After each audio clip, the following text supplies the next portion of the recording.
and also asked her to mix it with wine prior to assaulting her at his home near Philadelphia. This is back in 2004. Constad is one of the many women who claimed that Cosby sexually assaulted them.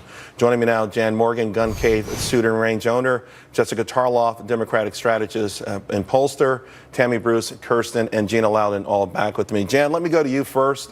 I know there's so many different narratives here, of course. You have more than 50 women who've been making these charges for well over a decade. It took a comedian in a club and a video to go viral before society took it seriously.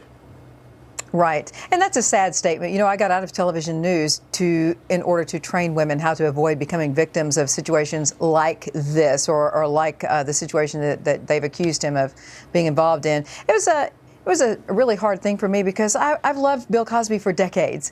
And the first time, you know, it's like the first case that came out, I caught myself saying, this is like the first time you hear the truth about the tooth fairy. You don't want to hear this, but when there are so many and they start piling up, you have to really take a closer examination of what's going on. And, you know, hate this. I did notice today the cane, though. Is he walking with a cane now, or was that a special effect? I don't know. You know, he tripped a little bit. He's got eyesight problems, and he's walking. But the cane looked very small. I don't think it can support his body weight. But here's the thing, though, Gina.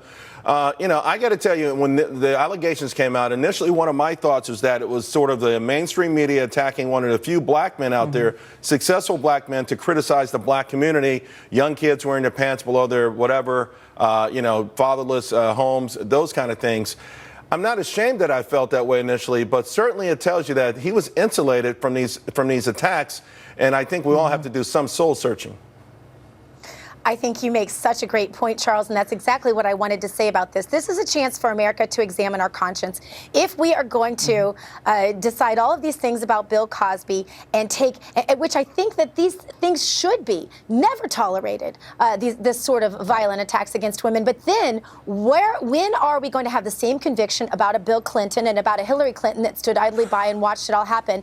And where is the conviction for, let's say, the sports stars or the rap artists who do some of these same things and get away with it? Why? Because they take a hardline leftist narrative and stay lockstep with black leaders like Jesse Jackson, who say this is what they have to say on TV. And Bill Cosby never did that. You know, Jessica, the timing of this, obviously, with Donald Trump, you know, bringing in Bill Clinton. You know, you look at the names associated with Bill Clinton, and it's a lot. Jennifer Flowers, Monica Lewinsky, Dolly Browning, Paula Jones, Wanda Broderick, Kathleen Wiley. I'm just saying, you know, is it time for us to rethink the notion that these people that it would seem unimaginable maybe do horrific things? Well, are you talking about that generally, or you want me to say that about Bill Clinton? Because I don't want you to say about Bill Clinton. Obviously, there's a long list of allegations against Bill Clinton. You think everything against him was just hearsay? No, absolutely. Outside of Monica man Lewinsky. Clearly had extramarital affairs.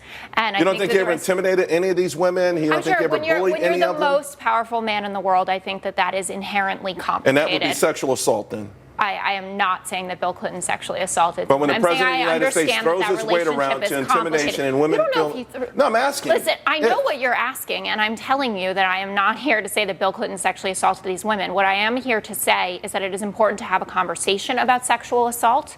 I think that Donald Trump is barking up the wrong tree, seeing as how during the impeachment hearings, Bill Clinton's popularity spiked. He went up to 73% approval rating. And Bill Clinton is the most popular politician in America. So him going out on the campaign trail, it is not going to hurt Hillary. And Trump himself has had 2 affairs, and I believe that Ivana accused him of rape, and then his spokesperson said that wasn't in a marital magazine rape article doesn't once exist. Or a book or something. But all right, so here's the thing, Kirsten. Bill Cosby was America's dad. I mean, talk about popularity. I don't think Bill Clinton even reached the heights of popularity. Again, getting back to the notion that maybe this country, we all need to do some sort of soul searching. And you know, listen, Gina brought up athletes. When the thing happened with Kobe Bryant, I took the woman's viewpoint, you know, for granted. I don't believe women lie about this. I tend to try to believe them first and foremost. And then that thing, I don't know if there were payoffs or it never happened, but that's what happens over and over again usually. Right, usually because we elevate people in the public eye onto such a high pedestal. We think they're perfect. They get paid boatloads of money. money. And then power and money corrupts people. I mean, it just does in high places. But also, no matter where you fall politically, it is very tempting to then use that power to manipulate celebrity culture, too, plays a big role in that. Absolutely. Yes. I would say that this comes down to fame, but also money and affluence, like Ethan Couch, who's fled to Mexico. There are different rules for people of color, people who are poor, people who are not famous.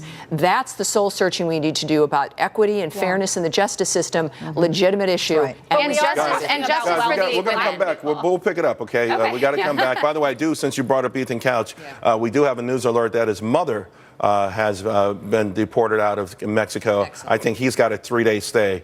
In the meantime, we've got a new law in California that's going to take effect on January 1st, and I can tell you right now, gun owners, beware. The state can seize your legally owned guns without any notice.